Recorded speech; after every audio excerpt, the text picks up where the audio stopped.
मुझे बताएं कि जो डर है ना, डर ये जो बेचा जाता है मज़हब में, इसको थोड़ा सा क्लासिफाई कराएं, समझाएं लोगों को किस तरह से डर के ज़रिए लोग अपना मंजन बेचते हैं मज़हब को लेकर। अरे लोग वैसे समझे तो हुए हैं सारे। पता है क्यों मुझे जो मज़े की चीज़ लगती है, मज़हब का डर, आप पहला तो आपके अम्मी अब्बू डालते हैं आपके अंदर, कोई मौलवी नहीं डालता, कोई ज़ियाउल हक नहीं डालता, कोई इंस्टीट्यूशन, कोई स्टेट नहीं डालती, आपके अम्मी अब्बू डालते हैं।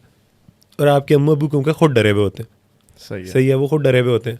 और अम्मी अब्बू बेसिकली कौन लोग होते हैं, वो दो लोग होते हैं जो सोचते हैं कि ना ये हम अब एक तीसरा ले आते हैं, उनको कुछ नहीं पता, सही है, ठीक है, वो ले आते हैं।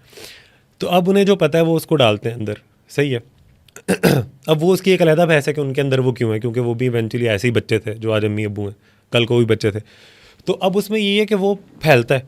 अच्छा, अब उसने फैलना है तो मेन चीज़ ये है कि वही वाली बात है घूम फिर के कि आपने पढ़ना है।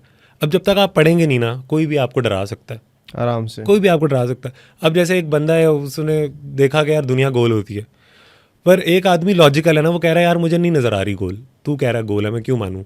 वो उसकी लॉजिक आपको समझ आती है वहाँ तक। सो प्रोग्रेस का भी एक ये गैप होता है कि एक बंदे को नज़र आ गया कि दुनिया गोल है और एक को नहीं आया।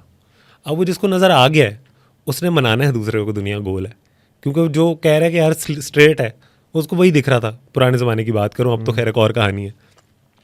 तो अब मसला ये है कि वो जब आप उसे बताओगे ना कि गोल है दुनिया, तो उसके जहन में पहली बात ये आएगी कि मैं गिर तो नहीं जाऊँगा या क्या हो जाएगा। पुराने ज़माने में एक बंदा होगा, वो सोचेगा और उसको अजीब लगेगी ये बात कि कैसे हो सकता है, सही है। तो वो जब तक आपके पास आंसर्स नहीं होते ना, आप डरे रहते हो। सो अब कोई भी रिलीजन हो, साइंस हो, दो सवाल हैं बड़े, क्या था, क्या होगा, ये दो सवाल हैं। अज़ल कहें, अबद कहें, फ़ना कहें, बका कहें, जो मर्ज़ी कहें, बात यह कि क्या था, क्या होगा, उसके आंसर ना साइंस भी ढूंढ रही है, रिलीजन आपको दे देता है। एक बंदा जब आप पैदा होते हो तो आपके पास ये 5 6 7 8 चीज़ें हैं टू हार्नेस, टू सी के यार मैं कहाँ से क्या निकालूं। तो अब ये होता है कि यार जिसने भी आपको, अम्मी अब्बू भी जो है वो आपको डरा के खिलाते हैं ना, डरा के खिलाते हैं, डरा के बढ़ाते हैं, डरा के बताते हैं।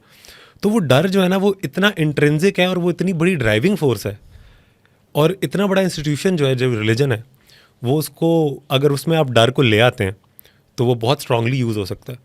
और वो इतनी इतनी छोटी चीज़ों में है, वो आपके सुबह उठने में है, वो आपके चलने में है, वो आपके बिजनेस में है, वो आपकी शादी में। Literally people are carrying religious OCD यहाँ पे तो, या क्योंकि उन्होंने पढ़ा नहीं है ना यार। और अभी भी यही है ना मसला कि जब आप नहीं पढ़ते तो आपको वही पता होता है जो लोगों को पता है, और लोगों को आप देख ही चुके हैं उन्हें क्या ही पता होता है।